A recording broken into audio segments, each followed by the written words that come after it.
Okay, good morning, everyone. Oh, we can do better than that. Good morning, everyone. I know it's post-election, but we're going to keep on moving forward, right?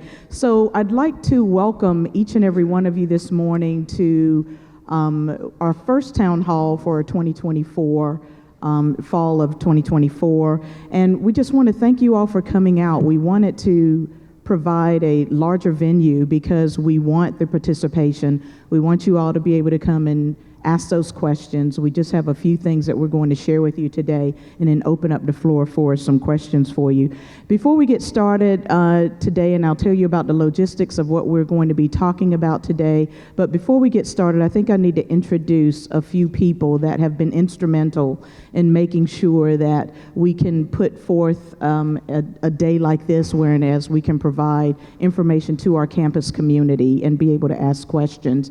I'd like to introduce, first of all, without too much introduction, our president who is here today, Dr. Thomas A. Parham, who is here over in the rafters. Good morning, Dr. Parham. I'd also like to introduce our senior leadership team, our cabinet. Some of you know them as the executive cabinet leadership. We have here acting provost, Dr. Phil LaPolte. If you could stand and be recognized. Our Vice President of Student Affairs, Dr. William Franklin. Our Chief Diversity Officer, Dr. Bobby Porter. Our CIO and Chief Information Technology Officer, Mr. Chris Manriquez. Our Vice President of Advancement and Alumni Relations and Governmental Relations, Ms. Eva Shevchikova. Also, too, I could not do the work that we do, and that's executive cabinet, without the unwavering support of our budget team and the team that works in our office. We have, I really would like to give a hearty thanks to our information technology group and DHTV, who is live streaming this event to make sure that folks could not attend have an opportunity to do so. So thank you so much, and want to thank Chris for allowing him to come in and provide that support. I'd also like to say thanks to our staff. Vicki English Young is here, who did all of the setup, made sure that everybody was in place. So thank you so much, Vicki. And these folks need no introduction, but for some of you who have not met them, they are doing just yeoman's work on our campus to make sure that we remain fiscally solvent, even in the crises that we're experiencing and the challenges that we're experiencing with the budget. I'd like to introduce to you Dr. Tony Jake. She is our Associate Vice President of Business and Finance on our campus, so she has a very large portfolio that she's handling on the campus, but one of those is she's directly responsible for budget too on the campus. And this young man, of course, needs no introduction, but Mr. Nick Norimoto, who is our University Budget Director. And so, again, we're going to be able to move forward with their support today. We have a lot to cover today, and what we're not going to do today is just to throw out a whole bunch of numbers. And the reason for that is that would be the easy part.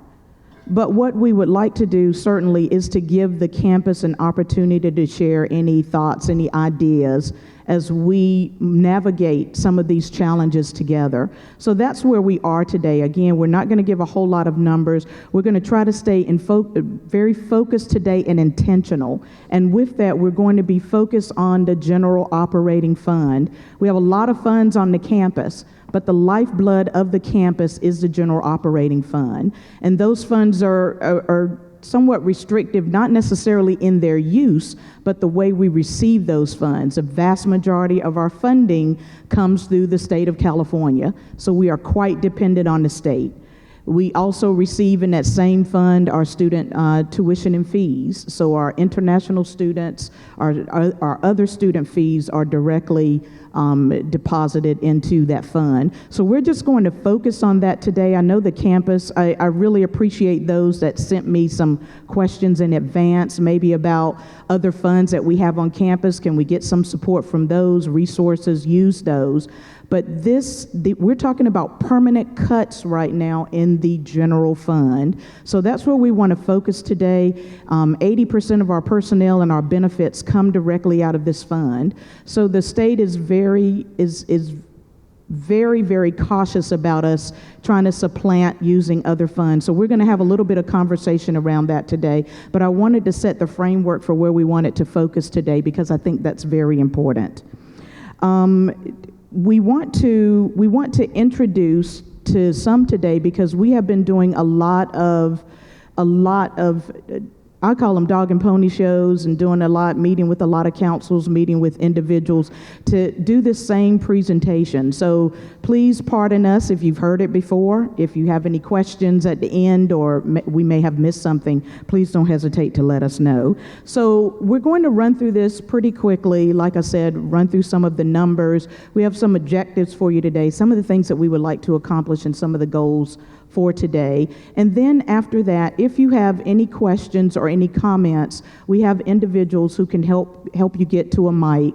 We did want you running down the theater and trying to get to a microphone. We do have some at the top. And then those of you who aren't able to move as freely around the theater, please raise your hand. We'll make sure we can try to get a mic to you and try to navigate those logistics. Is that okay? Okay. All right. Well, let's get started. We want to talk about, again, our general fund. We're going to lay out some objectives for you really quickly, and Nick is going to start us off. Good morning. Thank you. Again, thank you again all for attending, both on the live stream and in person. We really appreciate just this turnout. It's really great to see you all in face-to-face. So again, my name is Nick Norimoto. I am the budget director here, and I'm going to be going through the presentation. VP Wallace mentioned that we're not just going to throw out numbers, but believe me, there will be numbers that will be thrown out, of course, a lot of information, but we really want to provide more background around those numbers and what those numbers mean. And of course, that will maybe spark some discussion regarding that. So, just the objectives that we're going to be going through today. For the first is that we're going to provide updates on the budget reductions and impacts on the general operating fund, as Deb had mentioned. We're going to focus on, that's a big portion of our budget, and we're going to be focusing on those permanent ongoing expenditures regarding the operating fund. We're going to increase transparency. Our objective is to increase transparency without getting too micro level on the details. Of course, we have other opportunities like budget lunch and learns to go into those details, but for today, we're just going to talk about and increase transparency without getting into those details. Then we're going to provide context and background influencing our decision-making regarding budget reductions. We're going to be providing firsthand information to curb any kind of misinformation, so we definitely have an opportunity to answer any questions if there's and clarify certain things. We're going to be providing information on campus designated balances and reserves, and we know that that's definitely a lot of information that we'd like to share with you all. Share how the campus is preparing for the 25-26 fiscal year. We're already nearing the end of the fall semester, so we're diving into the second half of this fiscal year. We're preparing for the next one, which is a lot of huge impacts to our operations. And then lastly, we're going to be answering questions. So Nick, before we get started too, I want to acknowledge our people that are on the live stream. We do have individuals that will be providing some support for you. If you have some questions, just send those through the chat, and we have an individual who will be notifying us if we need to answer any of those questions. So we wanted, again, to open up broad participation. So if you're online watching, hello, and you have an opportunity to ask us questions online. And thank you, Ryan, for monitoring that.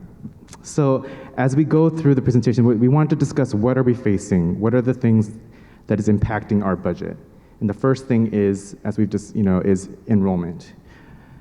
We wanted to provide kind of a story of how enrollment has impacted our budget. First, as we've started maybe 5 years ago, our campus was seeing increase in enrollment. We were, we were seeing great highs and increasing up until 21, 22.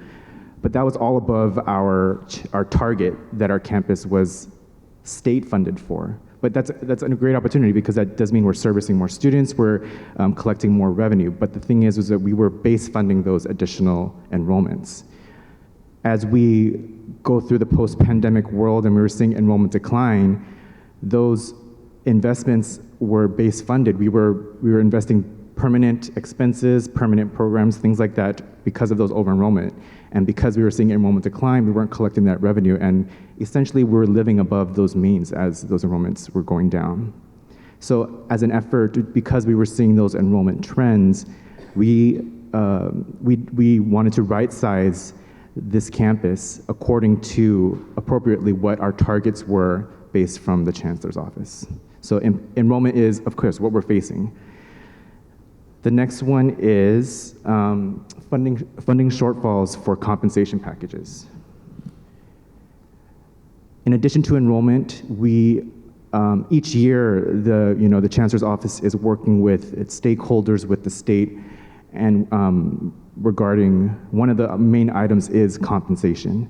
So as far as the budget plan goes for 23-24 last fiscal year and moving forward, the budget plan was to essentially fund a 2% increase for all of the employees. And that also includes the compact that we're going to receive from the state, as well as the approved tuition increases that was approved for the next 5 or 6 years, I believe so. So knowing that we were hoping to get the compact from the state, tuition increases, the budget plan was to use those funds to fund a 2% increase. What actually happened was, what was agreed upon with our staff and faculty was that the actual salary increase came in at 5%. What does that mean? It essentially means that campuses were expected to cover that variance of roughly around 3%. So even with the additional state funding, even with the additional revenue that we were going to receive from the tuition rate increase, the universities within their own budget had to fund those additional salary increases, permanent expenditures. Yeah, I'd like to add a little bit of perspective here too, and Nick, thank you so much. And again, want to thank Ryan Heredia for monitoring our online activity there.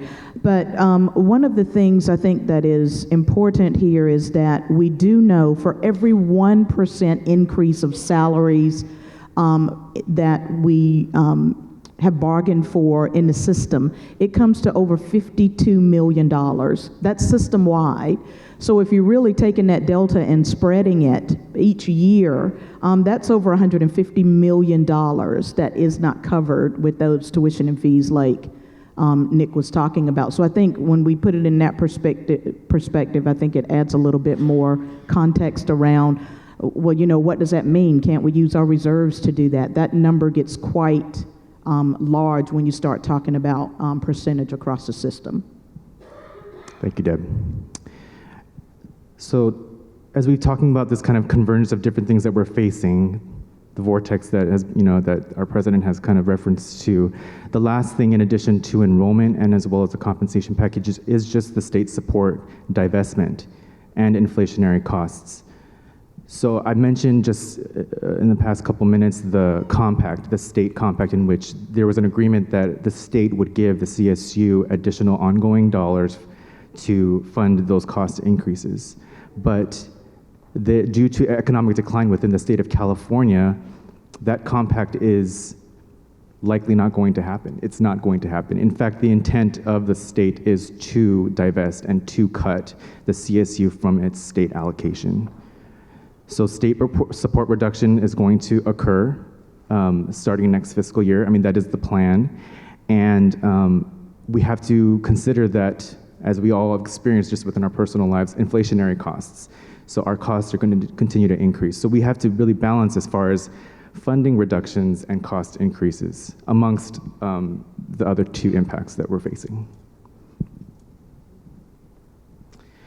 I'm not going to go through each individual, but this is something that we've shared with the Budget Lunch and Learns, and it's really a timeline of our budget story within our campus.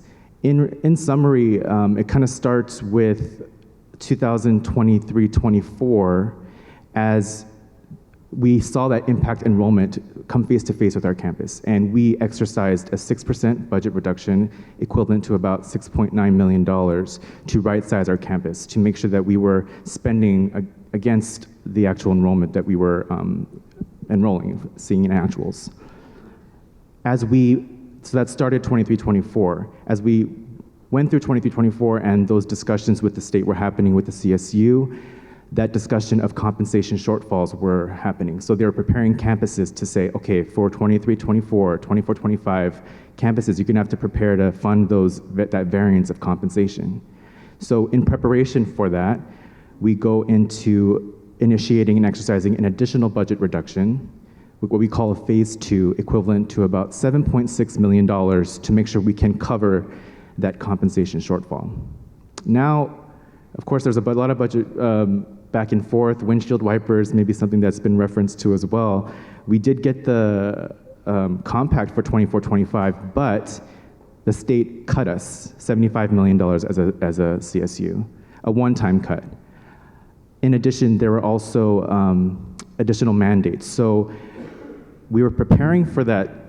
We exercised the 7.6 phase 2 reduction, but when we started 24-25, there were additional funds that needed to make sure we covered everything. Because of that, because of the one-time reduction, because we were still facing enrollment declines, as we will see in the slides, we initiated an additional phase 3 reduction of $4.5 million to our campus. So that's just 24-25. The last box on the bottom left is our plan, or what we're going to see in 25-26, which is our state reduction, equivalent to $397 million for the system. I went through all of it, but I just wanted to provide. But anything you else want to add? No.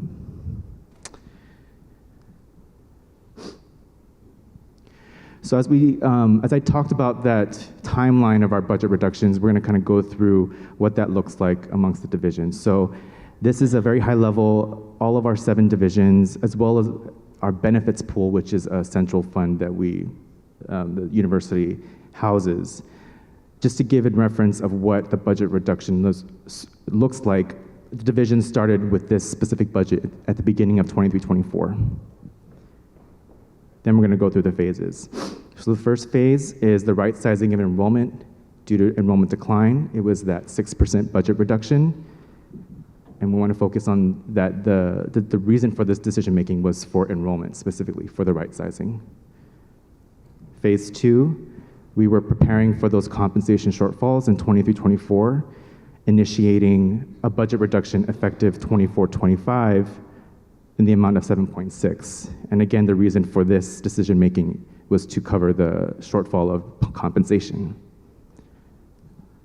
Phase 3, as we started 24-25 and we got more updates from the state, from the chancellor's office, we initiated the $4.5 million reduction. Again, the reason for that was to recover the $75 million cut, which equivalent, just so in reference, just for those who aren't aware, our campus is about a 3%, a little bit above 3% in reference to the entire CSU budget. So the amount that our portion was for that $75 million was about $1.5 million, and that was taken away from us.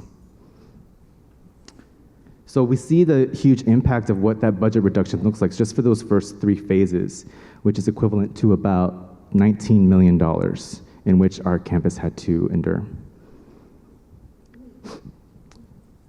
Now, as we talk about the timeline and we're going through 25-26, now we're looking at that $397 million reduction. What we wanted to provide this group and to the live stream, the folks, is that what that looks like for our campus and amongst our divisions, if this is the route that we go as a proportionate share of all the divisions, but that amount is about $12.1 million for our campus that we would have to reduce in order to address that state reduction to the CSU. We wanted to be very transparent about this because this is the reality of what our campus is facing. It's the reality of what each of our divisions have to face as well. Now, these numbers aren't set in stone, but it's something that we are planning for. And as far as what the divisions are working to, this is a reference that they can look at as far as those reductions.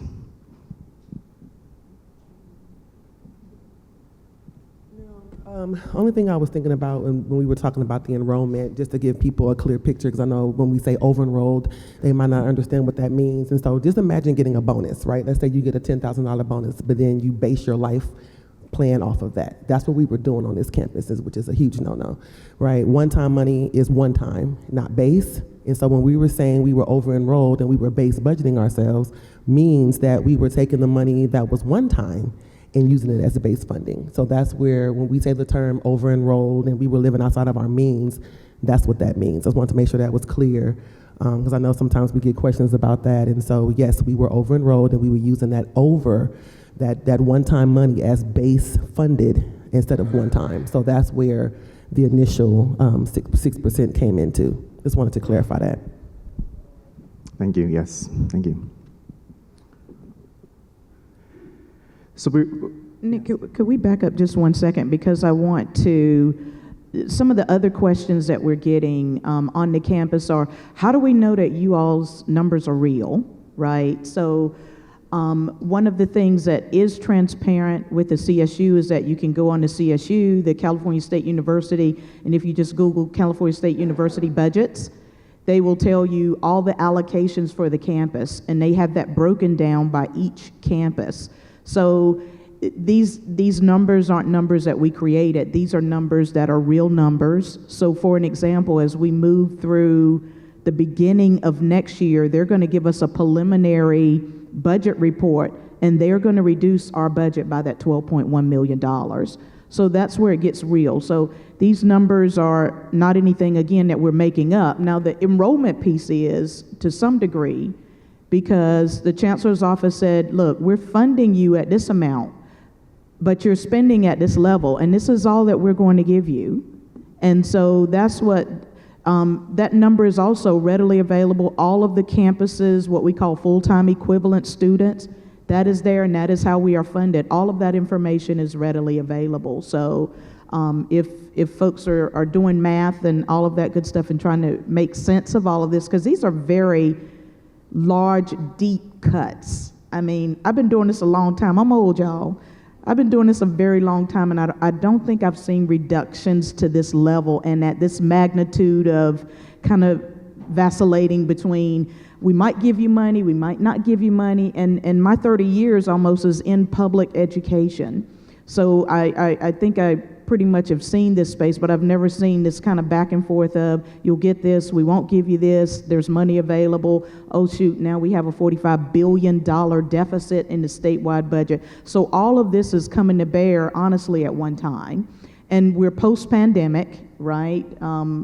Post-pandemic, and we still see the impact of that nationally. This is not a DH problem. This is not a CSU problem. If you look at education, not just higher education, but if you look at education across the board, you can see the impact of the pandemic on our students. Some students chose not to come back. I mean, and rightly so. They're taking care of families or whatever. They had health problems themselves. So again, this is a convergence of problems that is happening all at one time. But I think my point here is these numbers are real. Everybody says, well, is it permanent? Is it temporary? These are permanent cuts that we have to take. This is an acute problem that we have to resolve, an acute challenge. It's not going away. The chancellor's office is going to take that money from us because the state is going to take the money from the CSU. So it's kind of that ripple effect that we are feeling right now in this convergence. So I think I wanted to identify that because I've gotten a lot of questions about, well, Deb, is this temporary? We hope it is, as far as the state budget being as large as it is. We hope it is. But we have to make those changes because what the campus cannot afford to do is get to the end of this fiscal year, which is 24-25, or get to the beginning of 25-26, which is going to start July 1 of 2025, and be deficit spending. We continue to spend, and we don't have that money in the bank. So that would be a very, very real and unfixable problem for the campus. Another thing I'd like to add as we're talking about the reductions is, as we talked to the first three phases, I had mentioned the tuition rate increase as, that's additional money that our campus is receiving, but those are being accounted for. And I do want to reiterate, as we approach 25, 26, we're going to have another tuition rate increase, and that's also accounted for. Those will be going to mandatory cost increases. We have things like health premiums, we have insurance premiums, things that, essentially those costs are mandated and above our control. So I know that that's a big question because the students are going to be seeing their fees increase, but the campuses will still have to endure this cut because that is a state funding reduction. I think what's important too is here because, this can be sobering news. So I think we have to also focus on the silver lining sometimes, right? And there is a silver lining because I feel like that all the work that this team, this campus, and it has been a cross-divisional global effort to try to not just admire the problem of enrollment, because we do have a little bit of control over that, right? So, and there has been a team of experts. I see Dr. Sabrina Sanders here, who has done, Dr. Sanders, stand up, because I think you deserve a round of applause and acknowledgement. And her team is leading an effort to actually call students that may have said, look, we need to stop out. So she is leading an effort of student success, working with, I think I saw Dr. Drummond in here, Dr. Andy Drummond. If he's here, I'd love to acknowledge him. Dr. Drummond, please stand up. And these folks are doing amazing work, not again just to admire the problem, but they're synergizing our student success centers, making sure students are getting the support that they need. They are literally on the phone calling students and say, come back, we need you. We want you to finish your education. I also saw here Dr. Kim Costino. I think she's on this side of the house. Dr. Costino, stand up. She's also a part of that team. Is Dr. Matt Smith in the house? Dr. Smith is not in the house. He's online. Hi, Dr. Smith. Dr. Matt Smith is online and listening. And Dr. William Franklin, too, has been instrumental with, I don't see, Dr. Deborah Brandon, is she here today? Online too. Hi, Dr. Brandon. But these are the folks that have been very intentional about making sure that they do something about the enrollments. And like I said, I think we are now seeing the fruits of our labor in this post-pandemic kind of convergence that we saw. The enrollments we're seeing are leveling off. In other words, we're getting really close to what the chancellor's office's that funded target is. So again, if anything has come out of this and any work is showing the fruits of our labor, I think that's good. So I really want to acknowledge those folks and thank them because they're not just saying, oh, we're doing something about enrollments, but we're seeing the data. We had a big meeting on Monday in Cabinet, and we're seeing the trends. We're seeing student success trends also, increase with that. So there's some good news here. This is sobering news, but I think we need to acknowledge that as well. Thanks, Deb. So moving from the base reductions that we'll be facing, I know a huge question and topic is of our designated balances and reserves, so our fund balances and what those numbers look like. So I'm going to talk about the ending last fiscal year designated balances and reserves. I do want to say that the reason why we say designated balances is because when you see balances from our funds, a lot of them are designated for specific items, whether it be committed purchasing or financial aid, or as we look through all this list of funds right here, we've sectioned them off between our CSUDH operating fund, the general operating fund that have been discussing, and then of course a longer list of designated funds, which include our self-support, our auxiliaries like College of Continuing Professional Education, CCPE, parking, housing, Toro Auxiliary Partners, philanthropic, ASI, the list goes a long list, but those are specific funds that are dedicated for their self-support. So, and when we say dedicated, we don't mean dedicated because we want to. Oh yeah. Okay? We mean designated as educational code and state law. I want to be clear on that because we hear a lot about, other areas and what you can do and what you cannot. When we say designated, we mean designated by educational code, not because Dominguez Hills wanted to. Yes, we are enforced by law that we can't use certain funds for certain things. And yes, so when we talk about those designated balances and reserves, first want to start off with where we ended 2 years ago of 22-23, specifically focusing AADHT. Now, for those, the first line number that currently says about 48 million, that is our main operating fund. That's most of our operations on this campus is housed in. And as we look for end of 23-24, it decreased to about 31.7 million. And a lot of that is designated towards financial aid and commitments towards purchasing and anything procurement related, or there's a lot of funding that's attributed to that amount. But what's really, as we talk about the question of can we utilize reserves, we are utilizing reserves. That is the purpose of what we wanted to show, is that what that means when the reserve and balance goes down is that we are overspending by that amount, that $16 million. So it's not a matter of like, can we? It is, we know we had to utilize those reserves for last fiscal year.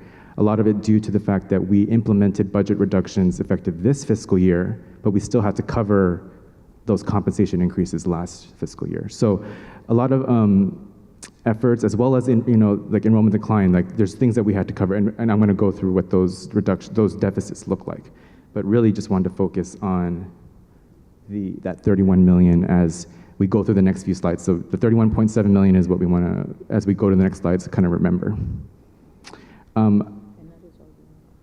And that is our general operating fund, so a huge reduction. Overall, again, we have a plethora of other funds that we just aren't unable to touch. I think another question that we've been hearing is about capital, and we're investing a lot of, there's a lot of big projects that, thankfully, our AVP of Capital, Yancy Modesto, he's great so glad that he's on campus, but he's responsible for so many big items. But the funding, a lot of that is going to be, is funded from debt.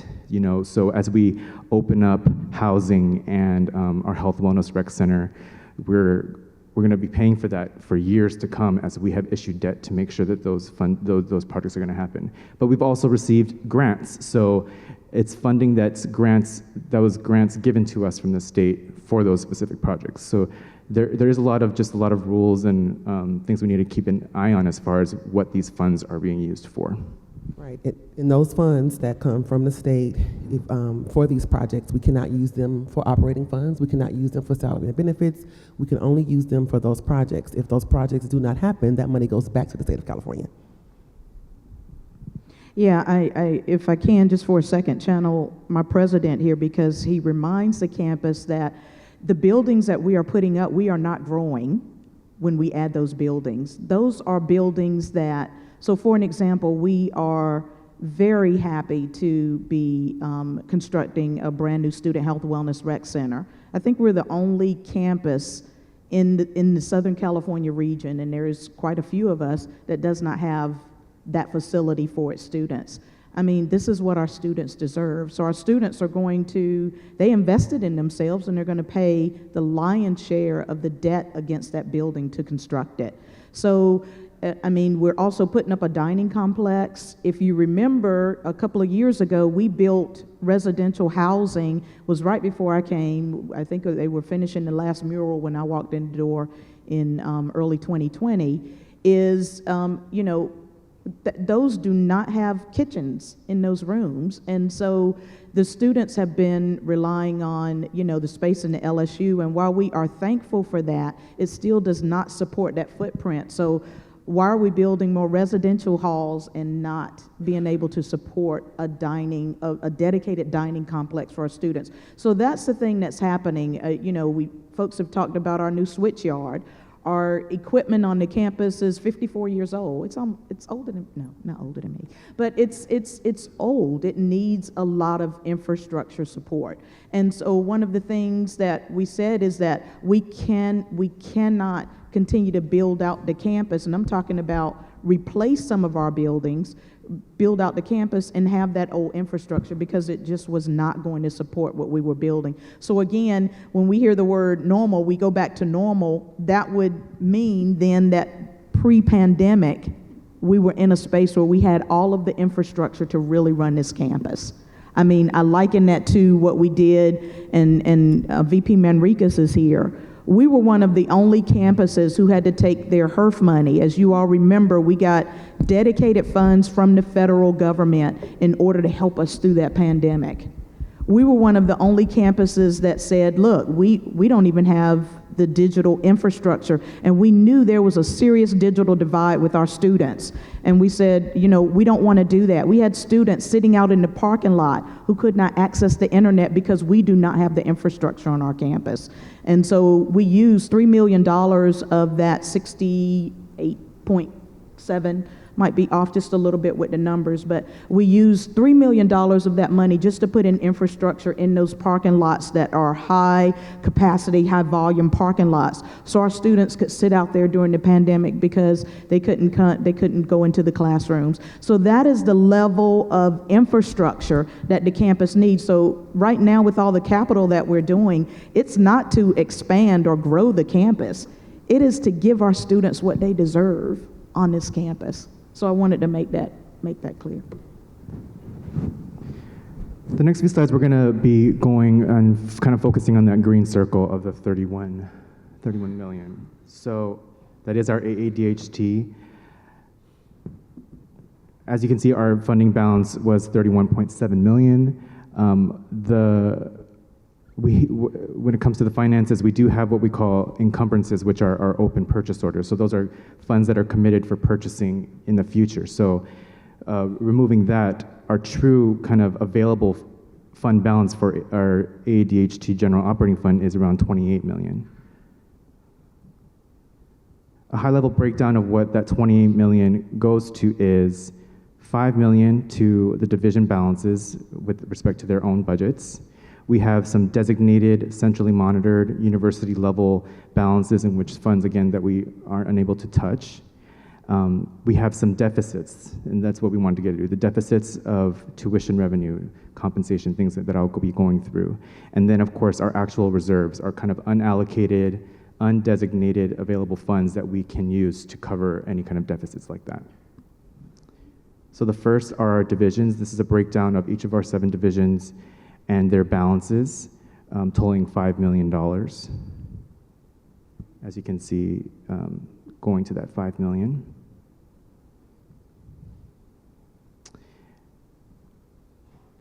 Our centrally monitored designated balances, things like utility, our state university grant, financial aid.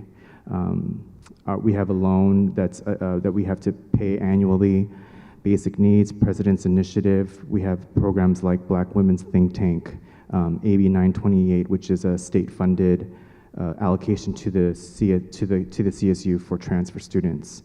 Smaller items like esports and emergency operations, but those are designated funds that we have for all of those items. And the California Women's Black Think Tank, Dominguez Hills, is not funding. This is a pass-through account, because people ask, well, why are you spending money on Black women? We're not. It's the state of California. It's passing through Dominguez Hills, so we're like the incubator. The money comes to us, and we expense it out. So this is not any money that we're using tuition dollars or any of our funding on. This is a pass-through account from the state of California. I'd like to briefly also say, with regards to financial aid, student university grant, just want to give a shout out to our financial aid director, Danny, who I know, well, just so you know, just with this recent year, our SUG pool actually decreased. So we are utilizing this balance to address the funding, the need for the students that we have for this campus, as well as I know he is working really hard on making sure that we spend down the SUG. So although it is high, it is being used to address the student need for our campus. The last thing that we wanted the breakdown is our central deficits as well as our reserves.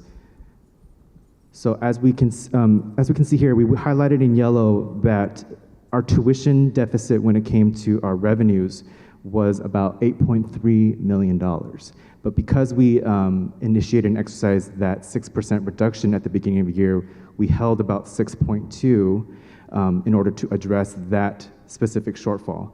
But as we can see here, though, is that revenue shortfall was higher than we had anticipated. So although we had those reductions in order to address it, we still had to utilize our reserves, our unallocated funds, to cover all the deficits. In addition to the revenue, as I mentioned before, the compensation packages, that is something that we as the university covered one time for last year, since we didn't initiate the reduction until this fiscal year. So knowing that the central deficits were 14 million and we had about 20 available in our reserve, that leaves about $6.3 million of unallocated reserve that we are starting with this fiscal year.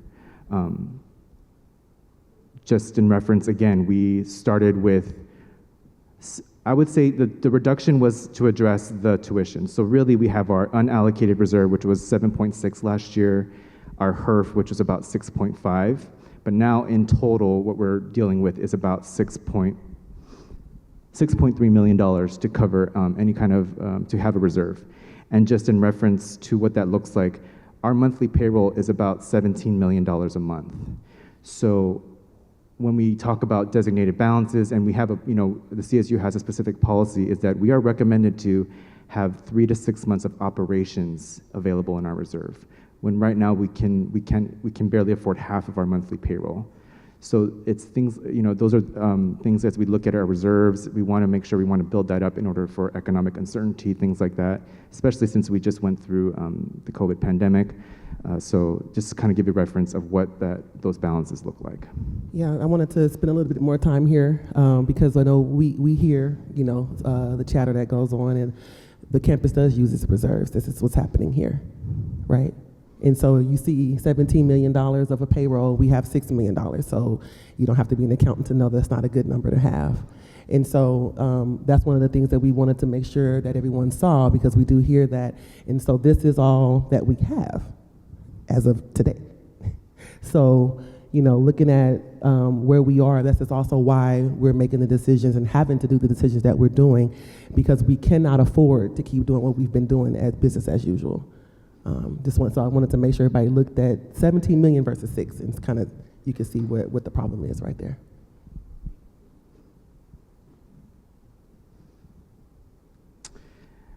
So this is our last slide. Just, I know very simple, but a summary of how we're addressing our budget reductions.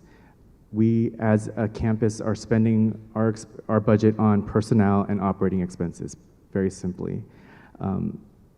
Just in reference, about 80% of our expenditures are to our personnel. That is both the salaries and the benefits that we are paying for our employees.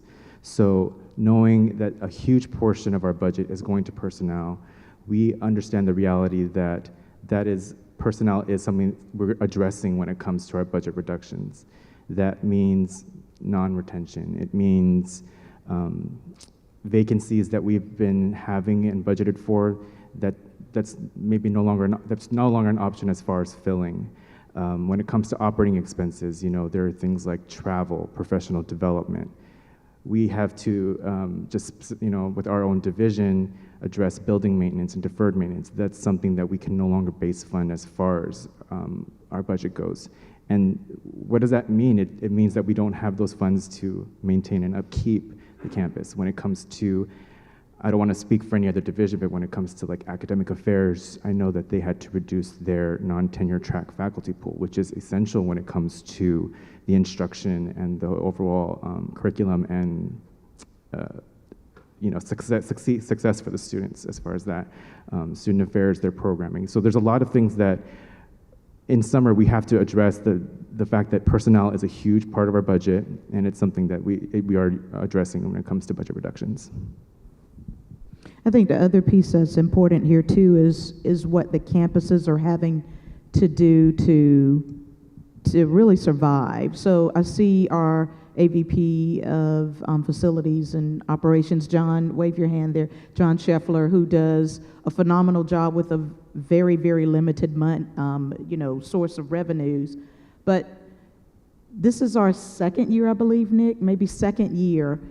Generally, the state would give you money to do things like deferred maintenance on the campus. This is just regular upkeep of our buildings. I came down the carpet today because I noticed these things, because it's an area I work very closely with. I'm like, wow, I'd love to replace the carpet. And that's what that deferred maintenance would help us do.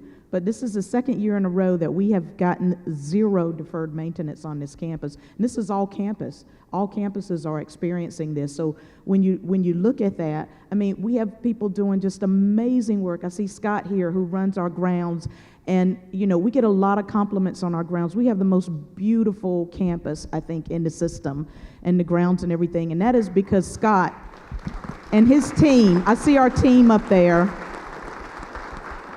do amazing work with very limited, very limited budgets. I mean, and Scott is so creative. I'll give you an example, because I told him, I said, we have 0 in deferred maintenance. He's like, you know what, Deb, every year at commencement, there's a bunch of flowers that we use, and it's beautiful and everything, but give us those flowers afterwards, and we're going to use them to replant them on the campus. That is how creative that team is, because we're not getting the resources to do some of those things. Because Scott knows I like flowers too. But anyway, that's kind of what we want to do. We want to make sure still our campus is, you know, kept up. The buildings and everything are kept up, because you don't want your assets turning into liabilities, and that is what is happening around the state. That number is, I think, over $8 billion. That is the gap between what campuses should be doing as far as deferred maintenance and what we're getting to support that deferred maintenance. So these numbers are real, they're huge, and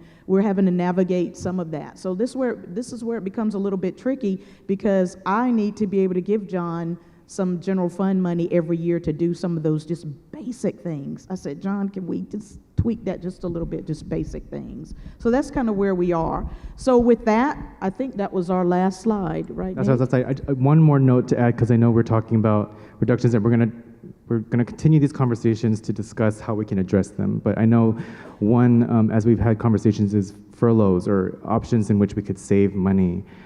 Just wanted to address that question as well, is that especially if you were here 15 years ago when they did initiate furloughs in the CSU. We just have to realize that that's a system-wide collective bargaining option, and it's something that, you know, each campus does not have to have control over. In addition, furloughs are temporary savings. They're a temporary option for us to maybe initiate a furlough and have one-time savings that does not address any ongoing and permanent cost increases. So just want to maybe answer a question that I know there's a concern when it comes to that as well. But with that being said, just going to transition into a Q&A time. Just to reiterate, we have 2 mic stands at the top of the stairs.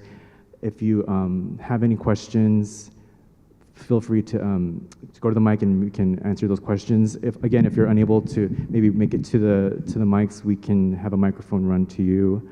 And then we'll start with anybody in the room to go, if there's any questions. Or if there's comments, concern, that's what a town hall is all about. It's an opportunity for folks to express. And I know there's a lot of anxiety around this. It's like I said, it's very sobering news. But again, what you have is our commitment, I think, as the executive leadership team, the president, and this team. I also have Brian here, who's from our budget team. Brian, wave your hand so folks can know who you are. A commitment and dedication to make sure that this campus does not deficit spend and remains viable. So what are your questions? What are your comments? So we have one gentleman here, and then we'll go there after that. Side. Okay, Yeah. thank you. First of all, thank you to the authorities of our university for being transparent and communicate what is going on with our university, our college, and our departments. I am Ricardo Zurieta, the new chair of the School of Public Health and Health Sciences at the College of Health, Human Services, and Nursing. And I think that, yes, the pandemic has been a main factor impacting the enrollment. And this is national because I come from Florida, and we also were experiencing this lower enrollment. But also I think that there are other factors that we have to take into account, like I think the pandemic itself impacted in acceleration of the technology revolution. And that means that, it emerged new careers, new disciplines, and there are other careers and professions that maybe, may not have a high demand because of this technology revolution. So I think that also after the breakdown from the whole system into our specific universities, we may consider break down the assessment and also how we address these budget issues by college, by department, and even by career. Because at some point, maybe there are careers that have a lower enrollment, but other careers that have a higher enrollment. So in my case, for example,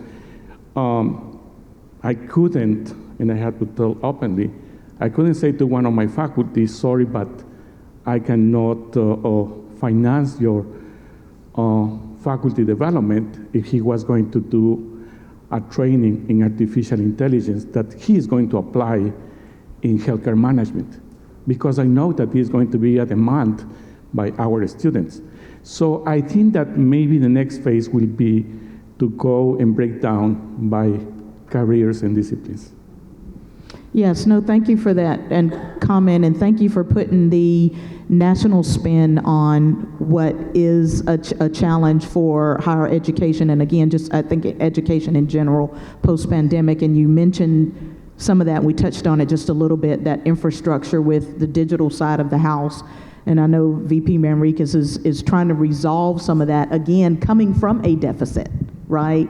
So if you saw in those numbers, he's trying to manage a deficit for a reason, because of the digital, the gap in the digital divide that this campus has always experienced. So I thank you for that perspective, and I agree. I think there needs to be a part two to this. But what we are trying to do is to figure out what all of that means. So we haven't resolved. We've taken proportional cuts, and we've tried to do that. Each one of the division VPs has had retreats, various meetings with their respective areas. And what we need to do is just tie all of this together and synthesize it such that, we may be able to get some economy of scale. We're even talking about sharing services within our respective areas, maybe, an assistant or something like that. So that's what we're in the process of doing, but I appreciate that. I think that is a good next step for us to really put those numbers out there. But what we wanted to focus on today is just that broad brushstroke of kind of where we are and give the campus some idea of what that means. But thank you for your comments. To the gentleman up at the top there, hello, welcome. Hi, yes, thank you. Steve McFarland, Chair of Labor Studies Department here. We got two questions, actually. One is just short about the $12 million for parking. Curious what that's used for and why we need that much money in that account. And then the second one is more generally about kind of transparency. And I understand up until 2020, this campus, as others do, provided a pretty extensive written budget report of 25 or 30 pages. And I appreciate the chance to hear the slides, but it can be a lot to digest, seeing numbers go past on the screen. So my question is, why haven't we returned? I understand that was interrupted during the pandemic, but why haven't we returned to these annual reports? And is there a plan to do so, particularly as the budget's getting so dire? It's important for everyone to have that full information to be able to read and digest it in ways other than just kind of getting the slide presentation. Thank you. Yeah, thank you for the great questions. I'll just address the latter question first regarding those budget reports. So we did implement a new budgeting software, and we have a new fiscal transparency website called Open Book, in which we will be publishing that budget information. So be on the lookout for to provide that source of information as well. As regarding parking, I will just want to thank Jessica Garcia here. Oh, thank you just for your support in the operations. But I do know, and maybe Jessica can speak more on that, but I do know that a lot of that money will be going to the maintenance of capital and deferred maintenance regarding our parking, our roads, our parking lots and things like that. So there is a reason why those reserve funds are increasing as far as that. As well, we saw a huge increase when it came to a major project that we were reimbursed with from HERF and CARES. So that was also another reason why that balance did increase. But it will all be and is intended to be used for deferred maintenance for that. And it's another one of those funds that has code around it. Just FYI, so even with the parking, if we wanted to use, we would have to take a loan out from parking with interest if we wanted to use parking money, because parking is a different enterprise, which has its own educational code around it on why we can't use it for CSUDH operating fund. Oh, and also to Nick's point about the budget, but I'm not sure what was going on in previous, but kind of to, as far as like a budget report that came out, but using the technology and moving towards, where we are now with the new software in that system, you'll have the same type of, even more dynamic with graphs and things that you can change that you can use online. So we won't be publishing a book per se, but it will be online in our open book tool. Yeah, the thing about this technology too that I like, it has that drill down capability. The thing about the reports is that they were good for that time, but they were static. So if you wanted to drill down into that, you'd either have to call our office. Now you don't have to do that. And maybe that's what we'll do next on our, maybe during a budget lunch and learn, is really show the campus how to navigate that, because it's really intuitive. I think the OpenGov folks who developed that platform have really done a really good job in making it very intuitive. So you can drill into a number, and if you want to see, oh, well, what does that make up in I just mentioned AVP Scheffler. What does that make up in his area? You can drill down to that almost to the minute degree. So it's not a static report anymore, and it costs a lot for this campus to generate that report. That's the other thing too. So we don't have to do that anymore. I want us to start bridging some of these questions with some of the technology that we have on the campus. But thank you for reminding us. And Nick did do a demonstration already on that. It's posted on the budget website on one of our lunch and learns. So Nick did do that earlier in the summer, I want to believe, on how to use that system. So it is posted on the budget website, the video, if you want to go back and look at it. Dr. Sanders? I think these conversations are going to be even harder with today's election results, potential eradication of the Department of Ed, potential changes in financial aid policy on a federal level, DEI practices that may lend to issues with our students of color. But I think back to the recession of the 90s, and there was a larger statewide perspective on some of these budget cuts, specifically looking at the job market, the labor market in regions. And I remember an example at San Diego State. It was, you had Russian studies at this university, then you had at this university, and evaluating from a statewide perspective the college offerings and the workforce needs. Is there any larger conversation so it's not infighting and posturing and all that stuff that's going to potentially start happening versus what our students need, what the workforce needs are? Yeah, I know I don't see Ken O'Donnell here, but I do know, even from our perspective, our information, there is a chancellor's office-wide program review that has been happening, I think, since earlier in the spring of last year, I'm not sure.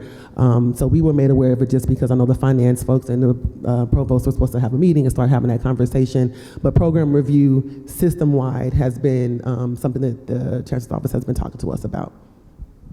I mean, I'd love to have Dr. Franklin come up and give a perspective about this, because I think he has a really good perspective on this systemness, and that's what I think, Dr. Sanders, you're talking about a little bit too. We are doing the program review, but Dr. Franklin, I'd love to hear, because you had a really good perspective a couple of cabinets ago about some of this. So, and then they're just coming back from a GI 2025 summit as well, so he might be able to lend a good perspective here. Yeah, I don't know if it'll be earth-shattering. It's that we are in the Southern California region. We're not in Humboldt. We're not in Stanislaus. And so there are campuses that surround us. You have Fullerton, you have Long Beach, you have LA, you have Northridge, you have Pomona, and we're all regional comprehensive universities. We all have psychology, we all have criminal justice, we all have, and so I think the system is now beginning to think in a way that's system-ness?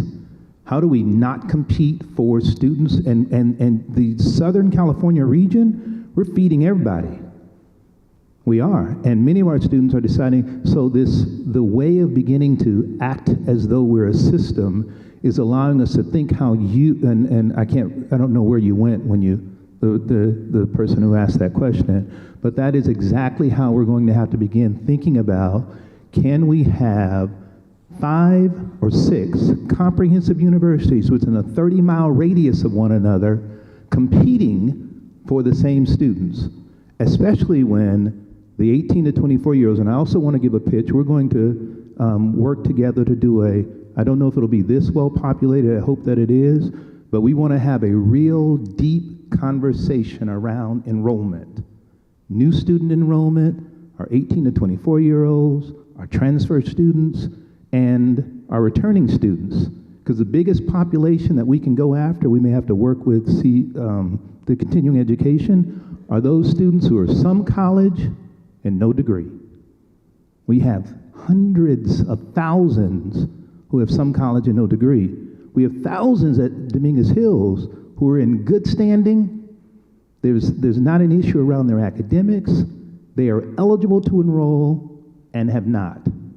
And that market may be greater than those 18-year-olds who are sitting in high school now. So a lot of conversations to have, and as a system, we've got to begin having those conversations.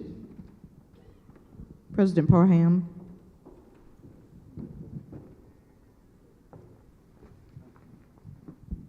Yeah, let me weigh in on this a little bit, because some of the questions that we take on a regular basis is, well, why don't we just increase enrollment? And I think this is a particular space. Dr. Franklin, Dr. Brandon, and that team have done a pretty fabulous job.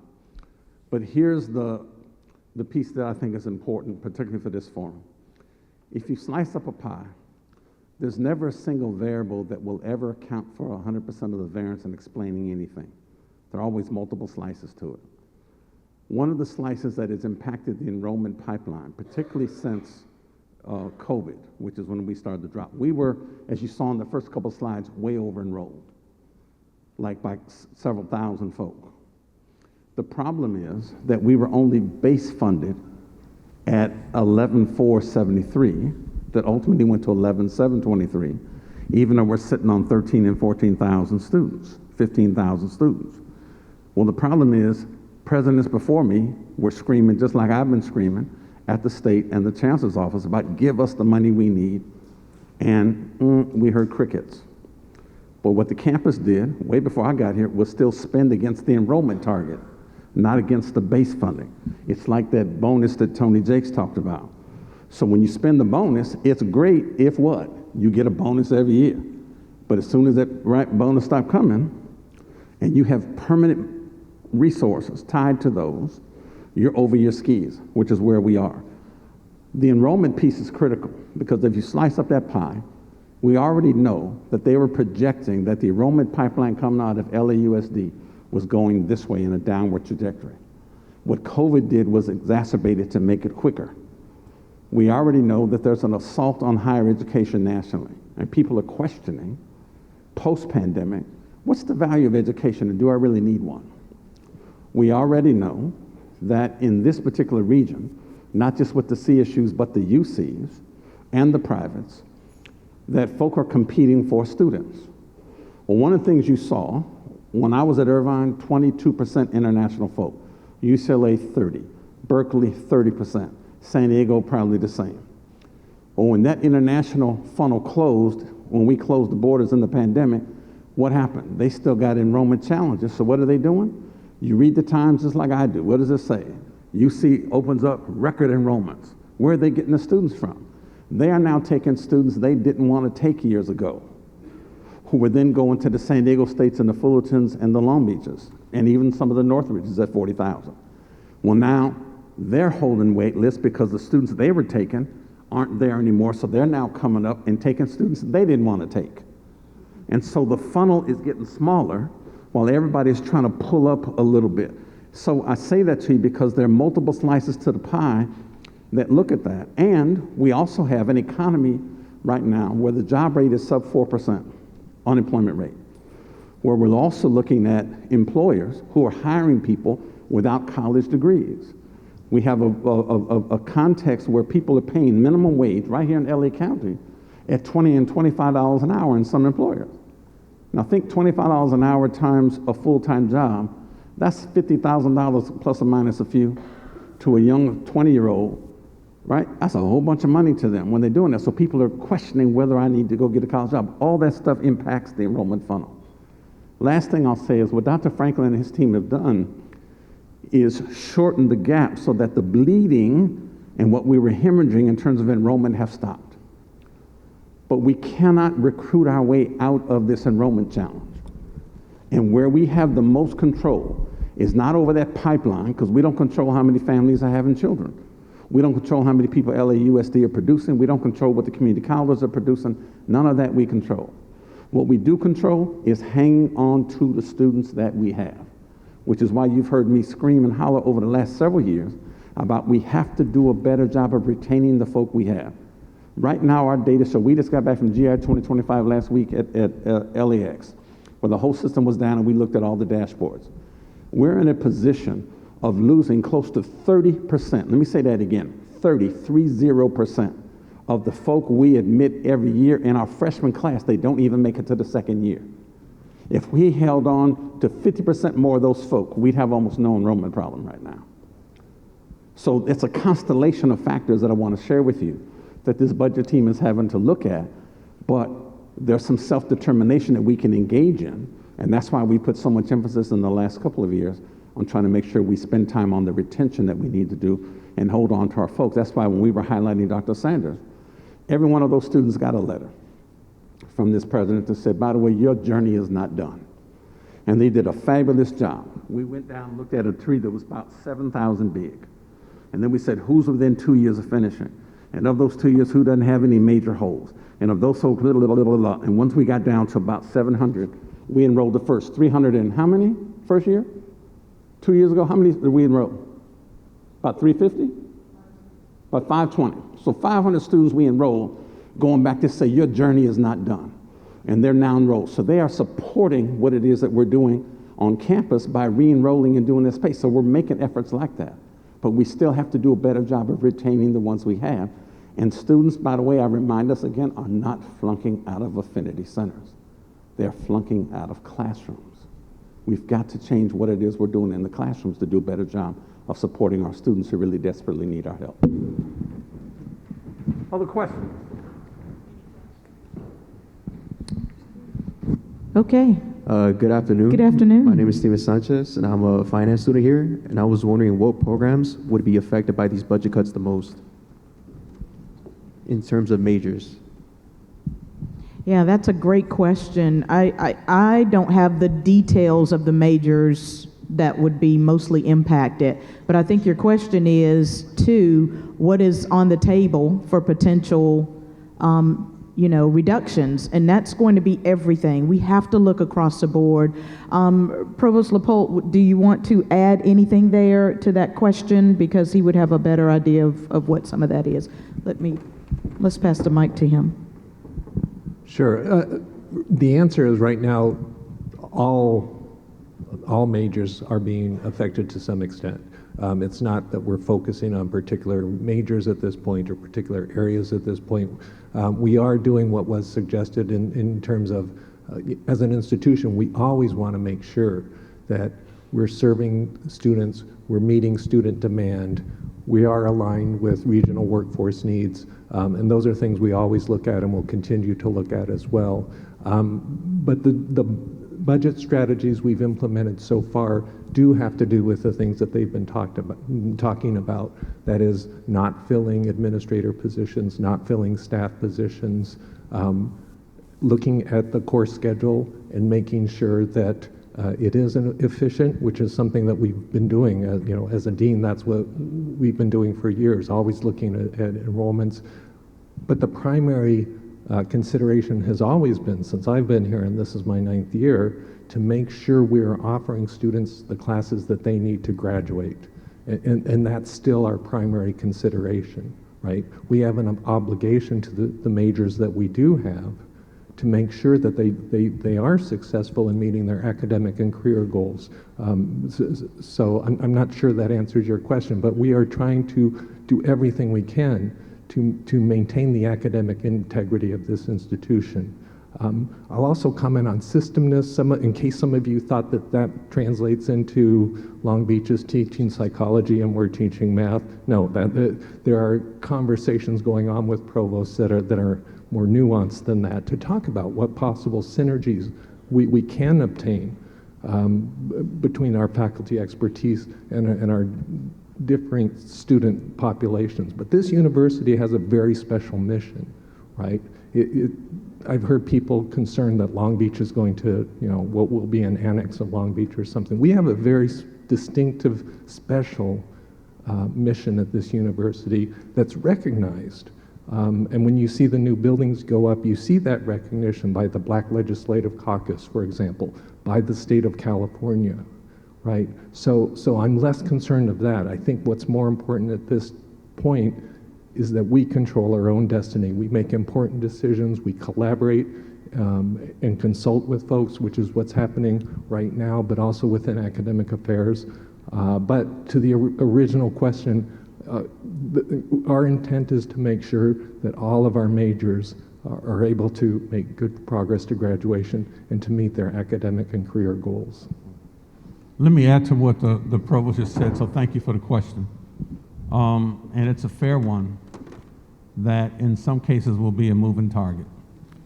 But the tactical aspects of how we will reduce budget will also be guided by a set of values and principles. So what I have said to the team is that one of the things we will try desperately not to do is to impact the academic integrity of the institution. That's first and foremost. What I've said to this team is that student support and retention is paramount to what it is we do. If the students aren't here, ain't nobody here. So that has to be our first priority, to be able to recruit and retain those folk. When we look at classes, are we looking at classes, for example, that have low majors? If we have majors that have not been incorporated over a 3 to 5 year period, if we've not graduated a bunch of folk out of that major, then is that subject to be looked at? The answer is absolutely yes. But what's also true is, if we don't impact the academic core, what I don't want to do, for example, we picked on psychology. I don't want to cut out Psych 101. But if we got 1,000 less students here, then maybe I don't need 20 sections of Psych 101. Maybe I only need 12. So what we're trying to do is reduce the number of sections and in some cases fill those higher so that instead of 15 students, there might be 25 in them. But we're still trying to keep the academic integrity intact, even as we work smarter around the limited resources we have. Lastly, I'll say that we're also guided by a philosophy where I don't necessarily believe in proportional cuts, even though you've heard the team talk about proportional cuts. Those are proposals, not final. But the proportional cut is to kind of get us started on what that might look like.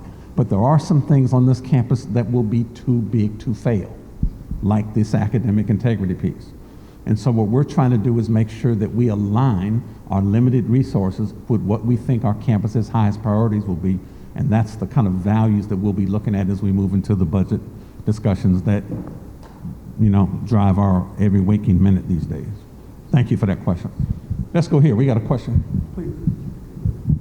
I don't think I really need to My name is Rakeisha Moore. I'm the technical co-chair. My question is, what is the timeline for final decision and who's making those decisions, essentially, when it comes down to what is actually being cut? I say the timeline we need is February of 2025. That is when our budget plan is due to the Chancellor's office. As far as decision making, I think it's everybody. Some of the AVPs, some of the presidents. I know we have recommendations that have come from UBC. We've gotten recommendations that come from the student population. I think everybody's input is included in that, but ultimately, whatever plan is executed will be the executive cabinet's final decision. But I think they're getting input from everybody, but the decision has to be made by February 1st. Yeah, the February timeline is real, and there are a whole lot of things in it, not just because of the chancellor, but even as we have personnel, and you have collective bargaining agreements that involve, meet and confers and that kind of stuff, all that has to be taken into account in terms of timelines and the savings that you might be able to realize and, whatever actions you take. But what's also true is, and this is on me as your president, I could very easily sit in a room with one or two of my senior executives, manage the budget cuts we have to do on an independent basis, and simply wave a wand and say, this is what it's going to be. That is not my style. I think we cannot develop interventions in absence of consultation with the people that the interventions are designed to serve. That's my philosophy. So part of what I've done is talk to each of our VPs who are talking to their divisions, who are talking to their folk to draw their ideas about what are they suggesting, where do they think there can be efficiencies, what are they thinking we might be able to do as a campus to be able to navigate some of this space, so that even as we are involved in the cuts, we can't guarantee that everybody's opinion will be operated on. What we can do is say that everybody's opinion will be heard if you're prepared to offer it, because every idea is welcome in this particular case, given that pain. I believe we are all in this together, which is why I rail sometimes against some of the misinformation that's out there for some folk who tell us, for example, we don't have an enrollment decline. Yes, we do. Who tell us that we have these reserves that we don't have. No, we don't. You know, this is real-time talk, but it takes everybody being involved in it. But the timeline is real. We do have to have that done. But we also have to take time to seek input from folks. So we need your ideas. We need your consultation. We need something you might suggest that you might think, oh, this is a crazy idea, but we need to consider it because everything is on the table. Everything. Right? Nothing will escape scrutiny as bad as this budget number looks right now. But we will get through this. I've been in higher education long enough that we will get through this. Right? It's just going to be a little painful, but we'll get through it. Thank you for the question. We got one over here, Professor Maladi. Yeah, thank you so much. My name is Rama Maladi. I'm a finance professor and also UBC chair for 3 years. And I've been in the university budget committee for 4 years now. And a student asked a question, where are these decisions coming from? And the AVP said some of them are coming from the UBC. And I want to counter that and say they are not coming from the UBC. We have 3 rounds of budget cuts. The first round of budget cut happened over the summer when UBC was not in session, and we protested. In fact, some of our members resigned. I also wanted to resign as UBC chair last year, but my colleagues in Academic Senate, they asked me not to resign, so I stayed back, and I made a point of resigning again because we have not met for 6 months as UBC. So we are in the middle of budget cuts, and we have not met for 6 months. The second round of budget cut, we put a good faith effort as part of the UBC, and we took the recommendations of the cabinet and we sent it to the president, and the president has not agreed to any of our recommendations. So there were 3 recommendations and 31, I think, of sub-recommendations, and he did not accept any of them. And the third round of budget cut that just happened, UBC was not involved. So all 3 rounds of budget cuts happened without the UBC's involvement. We say in finance, if you act alone, you stand alone. So our president has agreed, and he has shown his intent so far of not engaging UBC's recommendations, and he's right now standing alone. So he has to take all the responsibility with his executive cabinet for the good things as well as not so good things that are coming out of what we are seeing here. The enrollments, what you have not heard, this is coming from the system-wide office. They have gone down, the transfer student enrollments have gone down by 56% between 2019 and 2023. So in the last 4 years, transfer student enrollments have gone down 56%. All you hear is some small number here, small number there. No one tells you something went down by 56% because it gathers your attention. And also, final point, the first-time freshman enrollment has gone down by 32%. So what we are seeing here, the budget cuts are a result of our enrollment going down significantly, especially in the first-time enrollment. And instead of addressing the problem, President said, he indicated that faculty are the problem because students are checking out of classrooms, not out of ethnicity centers. We have asked the president not to use that word through our provost many times, not blame the faculty for our university enrollment declines. Because faculty don't have much when it comes to first-time enrollments. We don't visit high schools. We don't normally, we are not involved. When the new enrollment goes down by 56%, the students are not checking out of classrooms. They are not even coming to our classrooms. The yield at our university has gone down to 9%. So that means once we make an admission offer, only 9% students are coming to our university. That is a failure of the leadership, and President has a responsibility to fix the issue, and he inherited a well-functioning university and he broke it. And now he has to fix it instead of blaming the responsibility here and there and everywhere.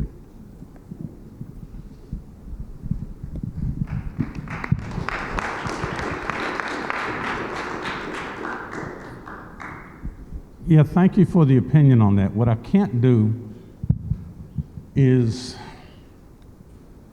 ease the psychological space of someone who is still hurting behind not being reappointed to chair UBC. What I can do is give you some real-time data that will help round that out and contextualize what you just heard. When I arrived on campus, the orders for UBC, big acronym that stands for University Budget Committee, composed of a whole bunch of people from across the campus who made recommendations about the allocations that the campuses receive every year. So if the state gives us 5% money, we then come to the campus. UBC has a role in being able to recommend to the president and the cabinet how those dollars should be spent. It is not a mandate that they have to accept them, but typically they are. Fair statement.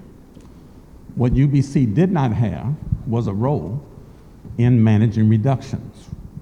That is a piece that I have insisted on and a responsibility that they undertake. So several years ago when we went through this everybody remember the last little budget swing we had a few years ago? Is when I insisted that UBC should have the role, met with this chair and the previous one, to talk about my wish that they be involved in not simply the allocation of resources, but recommendations about what we ought to do relative to the reductions. So that happened under this president, absolutely true. One of the points that Dr. Malati made had to do with the recommendations that they made this past year. What we tried to invite folk, and what Nick and Tony and Deb have shared with you, is that last spring, folks, was like being a car in a rainstorm where a windshield wiper kept going like this. We heard we're getting the money, no, we're not getting the money. Yes, you're getting some of it, no, you're not. Yes, you can spend against it even though you're not getting it, no, you can't. Oh, by the way, we'll give it to you, but we're gonna minus $75 million. I mean, every month it was kind of doing like this. So what we tried to share with folk in the memo that I wrote to UBC is that we would be doing it in the 3 phases that Nick has talked about, but that please excuse us for not being able to be there. What I did say is I will receive your recommendations, but I'm not prepared to act on them yet because the recommendations that you make are based on a timestamp where things have significantly changed since then. So if it does rest on my shoulders, you're absolutely right. I'm the chief executive of this institution. It does rest with me, right? It is a system that is not necessarily broken. We are trying to right-size it, but that is what we will do. But we do that in consultation with an entire team of folk who are involved in that. UBC is certainly one voice and an important voice, but not the only voice in this space. All of you, as well as these departments, these VPs, and every division of this campus is involved in this particular space because it's going to infect everybody in that space. Thank you for that. Let's continue. Yeah, I think I'd like to add one more point of clarification, and this isn't defense. If we're going to throw something out there, I just think the campus needs to not throw out misinformation and just put context around one little piece of that. So the UBC has not met, and part of that is because the summer happened. If you know the timeline for budgets, not only for the state, but for the CSU and CSUDH, we are doing a lot of that work during the summer. Those faculty do not meet during the summer. So that's 3.5, almost 4 months right there. So if we're going to throw some context out there, I think we need to be a little bit more factual. We cannot stop the planning because the faculty are not available to meet. I'm going to throw that out there. We had to keep moving. All of those numbers that we put up on this frame literally came from the Chancellor's office. We had an idea, but we do not get our final budget allocation until the summer. So we had to continue that work during the summer. And to the President's point, it's not that we didn't accept any of the recommendations. We have to go through each one of those recommendations, and some of those impact each one of our areas. We may not be able to accept and implement all of those because if one of those recommendations, for an example, is, maybe we need to, and I've heard this before, maybe we need to disband the police department. That is not a recommendation. We cannot, we will not sacrifice the health and safety of this campus. We just can't do it. And our police department is probably one of the leanest within the system. We run just enough to make sure that those police officers who are our employees on the campus have enough backup. So it's very disheartening to hear just a little bit of context around that. And, so I think if we're going to have this discussion, we need to do it from a facts-based perspective and not pit administration against the rest of this campus. This is the stuff that we're losing sleep of at night, having to look through our personnel. And when I came to this campus 4 years ago, I said, let's rebuild the department. And to that point about this campus was healthy, it was not healthy. It was not. And I look at numbers all day long. I even had conversations with past presidents trying to figure all of this out. It was not healthy. And it's not because of mismanagement. It is because this campus has not denied access to students, but we continue to serve students. And that we will not sacrifice either. Yep, we overspend in some areas and we did that. But let's not talk about this as the administration against our students and against this. We are trying to work with everybody. It's not saying that we're not going to accept some of those recommendations, but we're going to take each one of those recommendations and we're going to analyze each one to make sure that the impact of this campus isn't something that we're going to suffer over the next 5 years over. And so I want us to put the right context around this. And it's very disheartening to hear some of that context around. I think we've been very transparent with the numbers. We don't even know what else to give as far as the numbers. People have asked us questions like, are there going to be layoffs? Look, we just told you all, a lot of our budget is personnel. Everything has to be on the table in order to make sure that this campus does not deficit spend. When I came here, the campus had been deficit spending for 10 years. That was even before the president got here. Most of this cabinet was here. Most of us are fairly new. The campus has never been healthy, and it's not because of mismanagement. It is because this campus has not denied access to the most vulnerable and most needy students of this campus. And I'm going to stop here because I'm going to get very teary-eyed because it's very disheartening hearing some of that rhetoric when we are trying to help this campus survive. Yeah, I know Dr. Franklin wants the mic too, so I want to give that to him. But let me also say, I try to go through great pains to both uplift and celebrate our faculty. Our faculty do a tremendous job on this campus and work with students and are as committed and dedicated as anybody to do that. So when you hear me say statements like students aren't flunking out of classrooms, it simply is an invitation, not a critique, to say that maybe what we have to do is examine our instructional methodology. Maybe what we have to do is examine our systems of pedagogy, particularly when we have 91% students of color, but maybe it doesn't fit that. But it was never that. I'm a core academic. I've been in the classroom longer than most of these faculty have been on this campus. Right? I finished in 42 years, starting out in the Ivy League. I'm a core academic by training. I would never criticize our faculty for the tremendous job they do. But having said that, it doesn't mean we can't improve. It doesn't mean I can't get better as an administrative leader. It doesn't mean faculty can't get better at trying to help students get through. When I can look at classes and the data don't lie, and I can look at classes and tell you that if I look at math, if I look at science, if I look at English, if I look at writing, and looked at, they have the highest percentages of DFW courses. it's very easy for folk to make attribution and say, it's because the students ain't prepared. I refuse to accept that, even though we need to do a better job of preparing our students. What I like to do is make sure that students deserve to be cultivated, have their genius and intellect cultivated. So maybe we have to readopt some of our own methods and models to be able to meet students where they are, to be able to get in that space. That is simply not a critique, but an observation. But please don't let it go out of here that somehow I critique our faculty. I do not. Absolutely. Dr. Franklin. And Dr. Malati, because Dr. Malati, we've had this conversation before, and we're probably going to have this conversation again. I want to re-invite everyone in, at least over the next couple of weeks, we're going to put together a same town hall on new student enrollment. We're going to take you back a decade or more and to show you the enrollment trends, new student enrollment. Now, retention, the Senate had one of the best retention summits I've ever seen, and they talked about the things that they would love to see the faculty do around retaining students. So that's not my area of emphasis.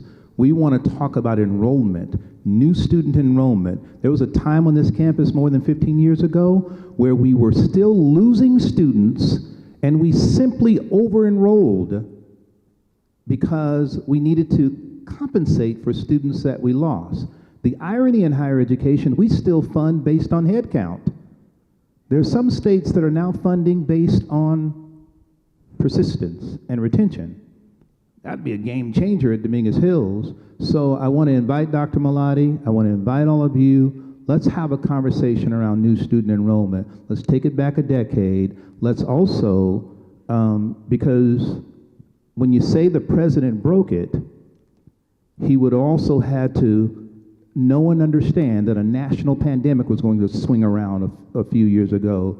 So I want us to have a conversation that is not a finance conversation and enrollment. It'll just be around enrollment. And I would love to invite Dr. Malati. I'd love to invite all of you. And then we'll go into some real details around where the campus is. And then we'll also talk about the projected enrollments. What does LA Unified look like? What do our community colleges look like? And more specifically, we may not concentrate enough on graduate enrollment. And that could really be a way to look, yeah, that's a good place to clap, because that could really be a way to really move this. And so I want to have that conversation, and I think it may not be as well attended as this. I'm not trying to compete with you all, but I love that we're having this conversation with a full house.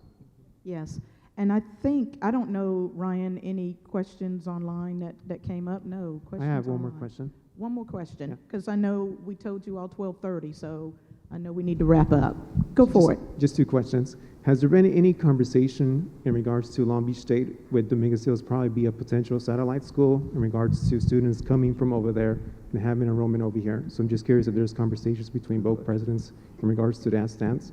And the second one too, as far as this pilot program at Riverside County in regards to direct admission, I'm curious as to why Council Dominguez Hills was not a part of that partnership when you had Humboldt in San Francisco State with low enrollment over there, and just to see why that process would not be a potential school for us, especially if you want to talk about low enrollment right now. So, two quick answers. Thank you for the question. The answer is no. There's been no discussion with Presidents Conley and myself about anybody being a satellite of anybody. So that is not in the cards, not in the works. I think the likelihood of that happening is like next to zero. So let me dispel that myth. I've heard it floating out there somewhere, but no. The only time you've seen that happen in the system that people may be paying attention to is what's happening up at Cal Maritime right now, whose 1,400 student enrollment dropped to about 700. And so they had to figure out a way, and that was one of those things that was too big to fail. So what they did was propose a strategy that you've now heard the trustees talk about and approve that will consolidate Cal Maritime, still keeping its location, into Cal Poly San Luis Obispo. But that's the only time that's happened. What I can say we have done is I have had conversation with Dr. Conley about what I would call shared services. So for example, if they have enrollment folk where they're sitting on a wait list of enrollment, can't admit them, but those students could benefit from the education and the first class education we offer here, we have done that. So last year we did that, ironically, with psychology and with computer science. We have had those conversations about that, yes. Your last question had to do with the Riverside. That was a piece that was interesting. There were 10 institutions that were selected for that grant. Two of the local ones who didn't quite meet the criteria were selected because they were local, including San Bernardino. But the others were selected because they hit a benchmark criteria of sitting on the enrollment growth perch. And we, for last year, fell just below it, so that whatever allocation we might have gotten because of increased enrollment, we didn't hit. So we weren't one of those 10 selected. But that pilot that Riverside is doing on the direct admit, right, is, if it has success, is likely to be replicated throughout the system. And so we are staying tuned for that. But there's some of that outreach that is already going on, I think, within our enrollment folk. But it is a strategy we are considering. But that's why we weren't considered as one of the 10 who got selected for that. Thank you for the question. And I had one last question. So for programs that'll be cut, how many students get involved in them? Say it again. For programs that will be cut, how many students get involved in them? Academic programs or what programs are you talking about? Academic. Okay. So we haven't determined that any academic programs will need to be cut at this point. Again, everything is on the table. We are looking at everything, but you know, that's not that hasn't been determined. If in some world that does happen, we have a commitment to teach out those current majors who would be here at the university. So it wouldn't be that they are left in the cold. All right, thank you so much. Thanks for the question. I think, Dr. Norman, I'll certainly give you the floor for a second because I know we're way above time, but thank you all for your patience. No, and thanks everybody for being here. Thanks for the students who showed up and asked questions. Thanks for faculty, the president.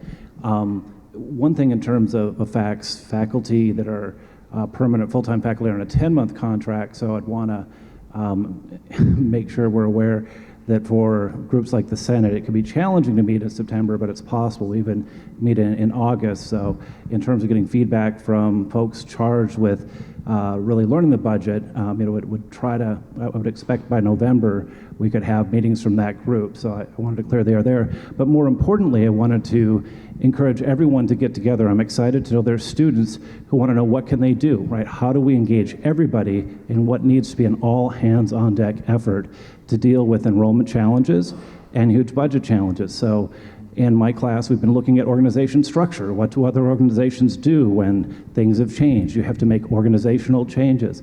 And hopefully we'll talk to students and all the stakeholders. Hopefully the management group, we'll look back to when we did do the furlough. It's hard to negotiate a furlough, but with MPP positions, right, there are things that sometimes leaders do voluntarily. You've seen, CEOs proverbially take a pay cut to $1 to get through times, or make something symbolic. As somebody who's worked on a strategic plan, I really want to encourage all the leaders and those of us that are followers to show our best selves and try to come up with ways that we can move forward, partnering with Long Beach, trying to find out these different efforts at, in Irvine, trying to get, our nose under the tent of every single opportunity without neglecting staff members like, I have in front, people who've worked in other areas like, Ms. Sanders, or I'm not sure if you're Dr. Sanders, to really bring all the solutions to the table, and then trying to avoid personalizing this. It got a little bit personal, some of the personalities here. We can be defensive, but some rests on, the crown rests on a king's head, but it also, I think, rests on all of our heads that want to be here, continue to be here, and be part of the community. So for those students who are courageous enough to ask some questions, what they seem to be worried about, will my major still be there? What classes might not be there next year because it looks very dire? And hopefully we can have more forums like this where we can pick times that a wider variety of students can actually get to ask questions as they did today. I thought this was a really good effort. I want to thank VP Wallace for making it. You could just avoid these meetings. So let's please lean into more of these. I think every department, every college should be having these meetings this semester. If you haven't mandated that, that's just my probably unwelcome suggestion from the deans, but we need to have these conversations more frequently and in greater depth so we can get this together. And, some of it's a little painful, but we can get through it if we have the right spirit. Thank you. Thank you for that, and thank you all for coming. This won't be the last forum that we have an opportunity to get together and talk, and thank you for your patience today, but thank you for coming. We want to have more of these conversations, but have a good day.